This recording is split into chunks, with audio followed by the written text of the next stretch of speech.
আল্লাহর ওপরে প্রকৃত বিশ্বাস। আমার নবী বলো, পূব কিংবা পশ্চিম দিকে মাথা ঠোকার নাম ঈমান নয়। নাম্বার 1 আল্লাহর ওপরে প্রকৃত বিশ্বাস আনা। সবাই আনবো, জোরে বলুন ইনশাআল্লাহ। এরপর এখানে একটা কথা ঢুকাচ্ছি, এটাও কোরআনের কথা। আমরা নামাজ পড়লে সূরা ফাতিহা পড়ি না? কথা বলেন। আচ্ছা, সেইখানে পৃথিবীর যতগুলো দলের মুসলমান আছে, যারাই কোরআনের এই সূরা ফাতিহা নামাজে পড়ে, আমাদের ওয়াদা কি হয়?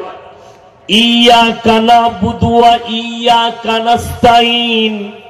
আল্লাহ তুমি ছাড়া কারুর উপাসনা করি না, তুমি ছাড়া কারুর কাছে ভালো মন্দ চাই না। সূরা ফাতিহা, এই সূরা ফাতিহায় মানুষ নামাজে দাঁড়িয়ে আল্লাহর কাছে ওয়াদা করে।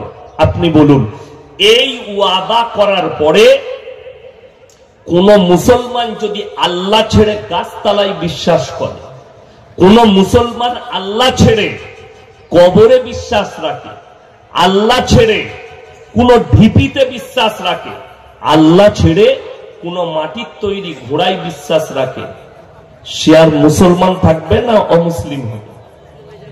ইমানদার থেকে বঞ্চিত। দুটো জিনিস, এক হচ্ছে আল্লাহ ওয়াদা করালেন, মুমিন হওয়ার জন্য নাম্বার 1 শর্ত এক আল্লাহর প্রতি বিশ্বাস। এক আল্লাহর প্রতি বিশ্বাস, আল্লাহর প্রতি বিশ্বাস। সবাই আনবো, জোরে বলুন ইনশাআল্লাহ। দ্বিতীয় নম্বর, আপনি ওয়াদা করছেন নামাজের শুরুতে, নামাজে দাঁড়িয়ে সূরা ফাতিহা পড়ে ওয়াদা করছেন, আল্লাহ তুমি ছাড়া কারুর উপাসনা করি না, আল্লাহ তুমি ছাড়া কারুর কাছে ভালো মন্দ চাই না।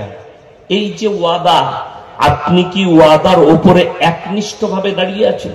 শুধু তাই নয়, মুমিন হতে গেলে দ্বিতীয় নম্বরটা শুনে নেন, মান আমানা বিল্লাহ ওয়াল ইয়াউমিল আখির। আর আমার পরকালের প্রতি, মরণের পরে আর একটা জীবন আল্লাহ রেখেছেন, এইটার ওপরে বিশ্বাস আনতে হবে। আমাদের দেশে শুনেলেন সনাতনী ভাইদের বিশ্বাস পুনর্জীবন, মরে যাওয়ার পরে আমরা আবার ফিরে আসি। আর মুসলমানের বিশ্বাস, ইমানদারদের বিশ্বাস হচ্ছে পুনরুত্থান। দুটো শব্দ একই রকম বলতে, দুটোর মধ্যে আসমান আর জমিনের ফারাক।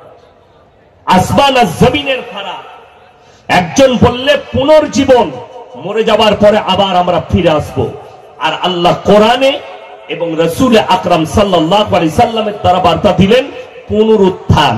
আপনি মরে যাওয়ার পরে আর ফিরে আসার রাস্তা নাই। আল্লাহ আবার কিয়ামতের দিনে মানুষকে পুনরায় জীবিত করে দাঁড় করাবেন। জোরে বলুন সুবহানাল্লাহ। এই বিশ্বাসটা কতটা গ্রহণযোগ্য, তার কয়েকটা প্রুফ আছে কোরআনে, কয়েকটা দলিল আছে, মারাত্মক দলিল। সূরা কিয়ামত, আল্লাহ নবী জনাবে মুহাম্মদুর রাসূলুল্লাহ সকলে বলুন সাল্লাল্লাহু আলাইহি সাল্লাম, বেঈমান কাফেররা নবীজিকে একাধিকবার প্রশ্ন করেছে। কি সম্পর্কে? কিয়ামত সম্পর্কে। কিয়ামত কবে হবে?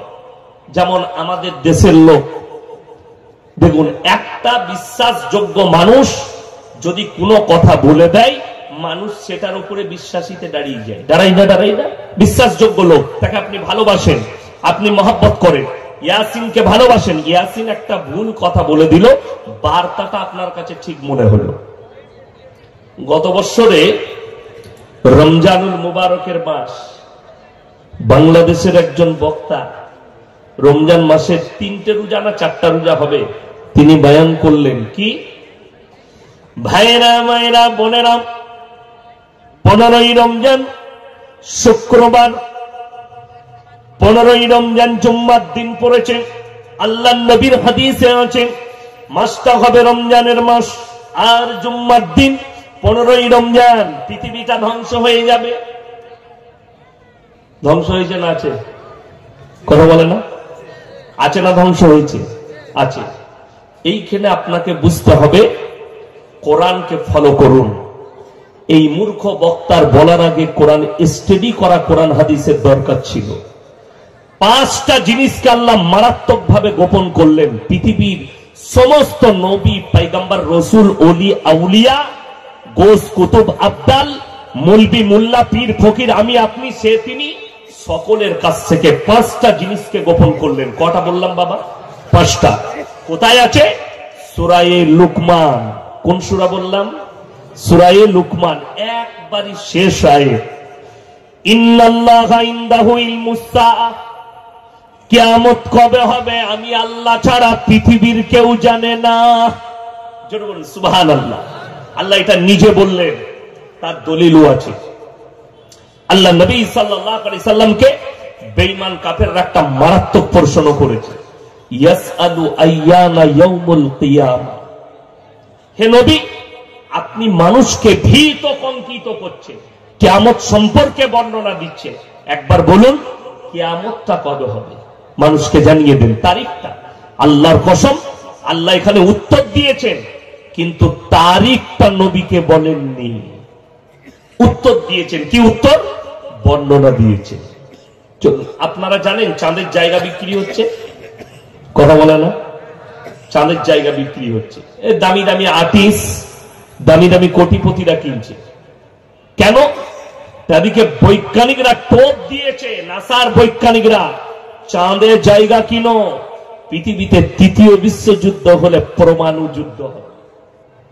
ভ্লাদিমির পুতিন রাশিয়ার প্রেসিডেন্ট, যে প্লেনটা চাপে কয়েক হাজার কোটি টাকা দাম, প্লেনটা এমন ভাবে তৈরি করা হয়েছে, ও যদি প্লেনের ওপরে থাকে মিসাইল মারলে মিসাইল মিস্টেক করবে, প্লেনের এতটুকু ক্ষতি হবে না। গুলি মারলে, যদি গ্রাউন্ড জিরো থেকে গুলি করা হয় AK-47 এর দ্বারা, সে কাজটাকে ভেদ করার মতো ক্ষমতা এখনো পৃথিবীতে গুলি তৈরি হয়নি, বৈজ্ঞানিকরা করেনি। যদি পরমাণু হামলা হয় আর সে যদি তার প্লেনে থাকে, তার প্লেনের এতটুকু আঁচ আসবে না পরমাণু। তারা বললে পৃথিবীতে পরমাণু যুদ্ধ হবে, ৩য় বিশ্বযুদ্ধ মানে বিনাশ করা যুদ্ধ হবে। তাই তোমরা চাঁদে জায়গা কিনো, যখন বুঝতে পারবে যে পরমাণু যুদ্ধ হচ্ছে তোমরা চাঁদে পালিয়ে যাবে। কিন্তু যে মাল কটা যাবে তাদের বিপদ বেশি। কথাটা বুঝতে পারেননি?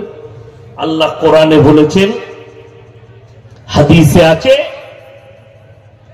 ইসরাফিল আলাইহিস সালাতু ওয়াস সালাম সিঙ্গার মধ্যে ফুঁক দেবেন, ওপরকার মাটি 40 গজ নিচে চলে যাবে, ধ্বংস হবে পৃথিবীটা। কোরআন খুলুন।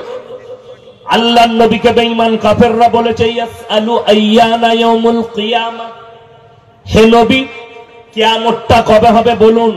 আমার আল্লাহ উত্তর দিচ্ছেন, তাদিকে শুনিয়ে দাও, ফাইদা বারিকাল বাসার, সেদিনে তোমাদের চোখগুলো স্থির হয়ে দাঁড়িয়ে যাবে। কোরআন, তোমাদের চোখগুলো স্থির হবে সেই দিনে, যেদিনে তোমরা দেখতে পাবে কি? শুনেলেন? আশ্চর্য চোখ স্থির কাকে বলে? আপনি যদি সকালবেলায় উঠে চাপড়া টাউনে যান, টাপড়া বাজারে মাছ কিনতে গেছে, আর দেখলেন মার্কেটে এসছে একটা 25 কেজি ওজনের কাতলা, আপনার কি হবে? ও আল্লাহ! চোখটা বেরোবে না? বেরোবে না। চোখ দাঁড়াবে না? দাঁড়াবে না। এই শব্দই আল্লাহ ব্যবহার করেছেন, ফাইদা বারিকাল বাসার, তোমাদের চোখগুলো আসমানের দিকে তাকিয়ে স্থির হয়ে দাঁড়িয়ে যাবে। ওয়া খাসাফাল কামার, যেদিনে চন্দ্রকে আলোহীন করে দেয়া হবে। ওয়া জুমিয়া শামসু ওয়াল কামার, চাঁদ আর সূর্যকে একটা রাস্তায় টক্কর খাইয়ে দেব, পৃথিবীটা তছনছ হয়ে যাবে। আপনারা মনে করছেন বেঈমান কাফেররা কি মেহনত করেছে? পৃথিবীর বিজ্ঞান যতগুলো কথা লিখেছে, স্কুলে আমাদের বাচ্চারা যে ইতিহাস পড়ছে, বিজ্ঞান পড়ছে, পুরোটাই কোরআনের বিরুদ্ধে তারা ছেপেছে। যটা লিখেছে কোরআনের বিপক্ষে লিখেছে। যদি কোনো বিজ্ঞানের স্টুডেন্ট থাকেন বলে দিচ্ছি, সূরা ইয়াসিন, কুল্লু ফি ফালাকিন ইয়াসবাহুন, নবমণ্ডলে যা আছে তারা যেন নিজের নিজের কক্ষপথে চলমান। বিজ্ঞান বলে দিলে পৃথিবীটা ঘুরছে, চন্দ্র সূর্য দাঁড়িয়ে আছে। বলেছে না? বলেনি? যারা বাচ্চা আছেন স্কুলে পরীক্ষা দিলে আপনাকে মিথ্যা লিখতে হয়, কোরআনের বিরুদ্ধে লিখতে হয়। মুসলিম ছেলে মুসলিম মেয়ে স্কুলে পড়ে, তাকে মিথ্যা কথা লিখতে হয়, তা না হলে সে ফেল করবে। সে যদি লিখে দেয় পৃথিবীটা দাঁড়িয়ে আছে, চন্দ্র সূর্য গ্রহ তারা নক্ষত্র মঙ্গল বুধ প্লুটো সবাই তার চারিদিকে ঘুরছে, এটা লিখে দিলে বাচ্চাটা ফেল করে যাবে, নম্বর কাটা যাবে। কেন? বেঈমান কাফেররা লিখেছে, তারা সিলেক্ট করেছে। যদি বলেন বিজ্ঞান তো ঠিকই বলছে, তোমার বিজ্ঞান শুনেলেন, বিজ্ঞানের স্টুডেন্টরা বিজ্ঞান আপেক্ষিক, আজ যেটা বলছে কাল সেটা চলবে না, আজ যেটা বলছে কাল সেটা ঘটবে না। তার একটা প্রুফ আমি এক সপ্তাহ আগেকার দিয়ে দিচ্ছি। আপনারা দেখেছেন রেডিও আবহাওয়া দপ্তর দিল আগামী 24 ঘন্টার মধ্যে এমন একটা ঝড় আঘাত হানতে দিয়েছে, আঘাত হানবে, বৃষ্টি হবে এই জেলায়। বৃষ্টি হয়েছে না চলে গিয়েছে? চলে গেছে, মালটা নাই। তাইলে বিজ্ঞানের কথা সত্য না আল্লাহর হুকুমটা সত্য? আল্লাহর হুকুম সত্য। চলুন আরো বলে দিই, আমি যখন স্কুলে পড়েছি, আমার সাথী বয়স যাদের হবে 38-40 যাদের বয়স হবে, আমরা স্কুলে পড়েছি পৃথিবীটা কমলা লেবুর মতো। অনেকজন পড়েছেন না পড়েননি? এ কথা বলবেন, পড়েছেন না পড়েননি? পৃথিবীটা কমলা লেবুর মতো।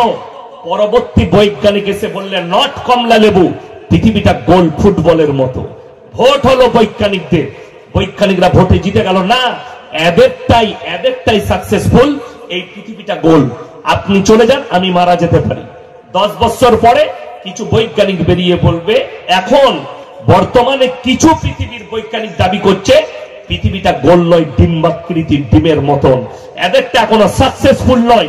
এদের দল যেদিনে ভারী হবে সেদিনে বলবে না, পৃথিবীটা গোল ফুটবলের মতো নয়, ডিম্বাকৃতি। নাইলে অবাক লাগে, পৃথিবীর থেকে সূর্য 13.5 লক্ষ গুণ বড়। বইয়ে লেখা আছে না নাই? আচ্ছা, কার বাপের মিটার দিয়ে মেপে এলে বলতে পারবেন? আন্দাজে আটকালে একটা অনুমান করে বলা হয়েছে, মিটার নিয়ে কেউ মাপতে যায়নি। বড় কষ্ট লাগে। কোরআন বলছে কুল্লু ফি ফালাকিন ইয়াসবাহুন, নবমণ্ডলে যা আছে তারা যেন নিজের নিজের কক্ষপথে চলমান। আর কোরআনের এই তাফসীর থেকে, এই ব্যাখ্যা বিশ্লেষণ থেকে বোঝা যায় ওয়া জুমিয়াশ শামসু ওয়াল কামার, চাঁদ আর সূর্য নিজের রাস্তায় চলছে। আমি আল্লাহ কিয়ামতের দিনে তাদেরকে সংঘর্ষ করব, মুখোমুখি টক্কর লাগাবো। এইখান থেকে প্রমাণ পাওয়া যায় চন্দ্র আর সূর্য নিজের রাস্তায় চলছে। যদি বলেন কোরআনে কোথায় আছে যে পৃথিবী আল্লাহ দাঁড় করিয়েছেন, আলাম নাজআলিল আরদা মিহাদা ওয়াল জিবালা আওতাদা ওয়া খালাকনাকুম আজওয়াজা, আমি আল্লাহ জমিন ছুটে বেড়াবার কারণে এই পৃথিবীর মধ্যখানে পাহাড়গুলোকে খুঁটো গেড়েছি, পৃথিবী তুমি আর নড়াচড়া করো না। জোরে বলুন সুবহানাল্লাহ। এটা কোরআন। তাফসীরে যাবেন, ব্যাখ্যা বিশ্লেষণ আপনার বিরুদ্ধে লেখা হয়েছে, বিপক্ষে। আল্লাহ তাআলা কোরআনে বললেন জুমিয়াশ শামসু ওয়াল কামার, যখন টক্কর হয়ে যাবে কি হবে? ইয়াকুলুল ইনসানু ইয়াউমাইদিন আইনাল মাফার, মানুষ সেদিনে ছুটাছুটি লাগাবে আর বলবে কোথায় পালালে বাঁচি।